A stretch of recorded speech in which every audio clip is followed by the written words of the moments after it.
Hello बच्चों, let's see the question which says that the molecule having zero dipole moment is okay। और हमारे पास चार options given है जिसमें कि है first option CH3Cl, second option है CH2Cl2, थर्ड ऑप्शन है CHCl3 और लास्ट ऑप्शन है CCl4। तो हम इन चारों मॉलिक्यूल में से फाइंड आउट करना है कि किसका जो है वो डाइपोल मोमेंट जीरो है। तो हम एक एक करके सबका स्ट्रक्चर देखेंगे और निकालेंगे कि किसका डाइपोल मोमेंट जीरो है। अब क्योंकि सारे में ही सेंट्रल एटम कार्बन है और कार्बन के आउटर वैलेंस शेल में क्या 4 इलेक्ट्रॉन्स होते हैं और इसमें कि चारों के चारों मतलब जो हाइड्रोजन और क्लोरीन है वो सिंगल बॉन्ड ही बनाते हैं। तो all molecules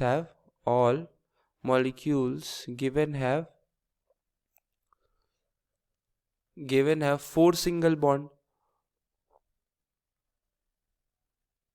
4 single bond। So सबका जो हाइब्रिडाइजेशन क्या हो जाएगा, so single, therefore all have sp3 hybridisation. क्योंकि 4 सिंगल बॉन्ड है और एक भी लोन पेयर नहीं बचता है किसी के भी, तो सबके पास जो हाइब्रिडाइजेशन होगा वो sp3 होगा। और हमें जो शेप बनता है वो हम जानते हैं टेट्राहेड्रल शेप बनता है।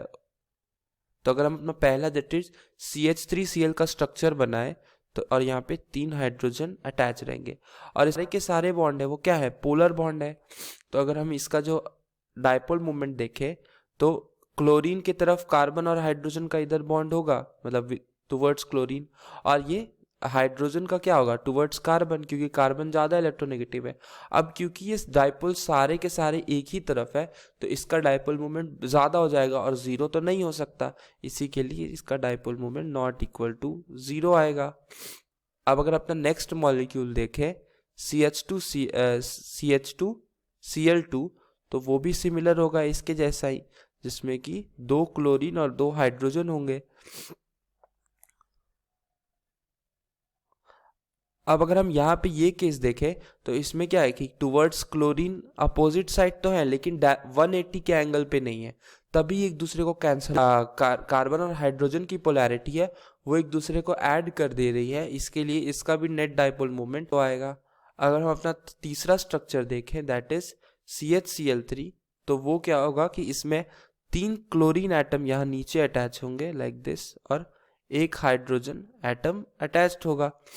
तो अब इस केस में भी वही होगा जो हम अभी बाकी 3 केस में देख के आ रहे हैं कि जो इसका नेट रिजल्टेंट नॉन जीरो आएगा, क्योंकि यहाँ पे तो इस तरफ होगा और प्लस इधर ये तीनों के तीनों होंगे, और क्योंकि एक भी एक दूसरे को कैंसल आउट नहीं कर रहा है तो यहाँ पे भी जो net dipole moment non zero आएगा।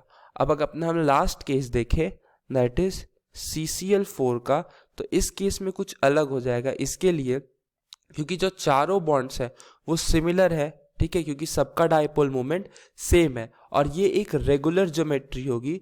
रेगुलर ज्योमेट्री मतलब कि इसमें कोई भी बॉन्ड एंगल का प्रॉब्लम नहीं होगा जैसे इसमें हो रहा था, क्योंकि यहाँ क्लोरीन बड़ा एटम था तो यहाँ बॉन्ड एंगल कम हो जाएगा, यहाँ ज़्यादा हो जाएगा इसके लिए। लेकिन इसमें क्या होगा, सब में जो एंगल रहेगा वो 109.28 डिग्री होगा।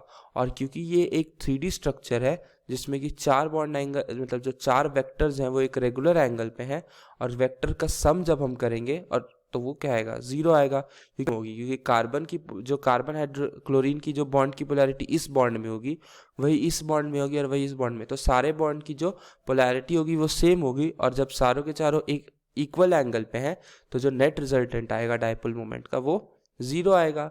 तो हमें क्वेश्चन में पूछा था कि किसका डाइपोल मोमेंट जीरो है, तो जो कि है डी ऑप्शन का, डेट इज CCl4 का जो डाइपोल मोमेंट है वो जीरो आएगा क्योंकि सारे बॉन्ड सिमिलर है और सब एक इक्वल एंगल पे हैं, इसी के लिए D is the correct answer of the question that is CCl4।